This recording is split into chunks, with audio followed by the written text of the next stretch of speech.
Free kick করলেন তারা।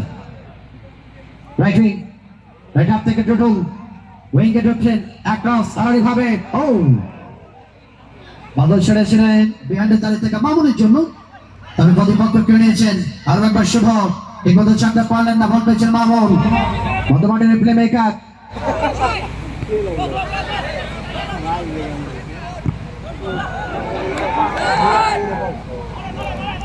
আসলে মামুনের প্রশংসা করতে হবে, বিকজ আমি বলেছিলাম 2023 সালে জশাই মোড় গোল্ড কাপ ফুটবল টুর্নামেন্টে এই মামুনের অনবদ্য সাপোর্টে বগুড়া দলকে চ্যাম্পিয়ন করে দলের পক্ষে ঠান্ডা মাথার এই খেলোয়াড়। রাইট অফ লেফট অফ তার কিন্তু অসাধারণ, কিন্তু সবসময় অকিবহাল রাইট উইং পজিশনের দিকে।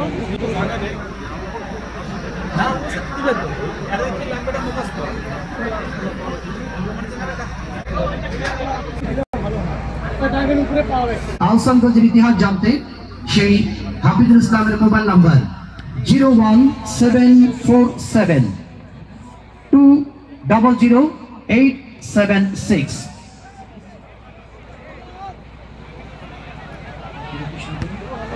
গোল! ও মোতালেফের অসাধারণ শট উপভোগ করলেন। শুভ থেকে আবার অনেক রায় দূরপাল্লার শট শুভ রক্ষণ ভাগ থেকে হেড করে দিয়েছে। 1-0 করে এগিয়ে রয়েছেন বগুড়া দলটি। অপরপক্ষে আর.এস ফুটবল একাডেমি নাটোর কিন্তু রয়েছেন শূন্যের কোঠায়। বেশ কিছু আক্রমণ করেছে অবশ্য আজকে বগুড়া দলটি, তবে কয়েকটি আক্রমণ করেছেন প্রতিপক্ষ। ইতিমধ্যে অতিরিক্ত সময় দেখিয়েছেন ফোর্থ রেফারি অতিরিক্ত সময় দেখিয়েছেন প্রথমার্ধে 2 মিনিট। ফোর্থ রেফারি রয়েছেন আমাদের এখানে অবশ্য রাসেল আহমেদ।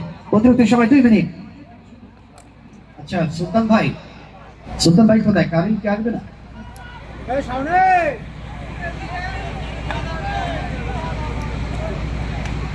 মধ্যমাঠ থেকে ডান প্রান্তে যোগান টুটুল আক্রমণ রয়েছেন অবস্থায়। অধিপক্ষের বাধা বল পেয়েছেন আকাশ বগুড়া পক্ষে ভুল পাস নিজেদের সীমানা থেকে প্রতিপক্ষের অর্ধে ইনফ্রন্ট রাইট উইঙ্গের দিকে অবশ্য টুটুল লগ্নগামী রক্ষণ ভাগ থেকে তো লম্বা করে বাড়ালেন 5 নম্বর জার্সি দলের পক্ষে এখানে মুন্না লেফট উইং ব্যাক পজিশনে খেলবেন।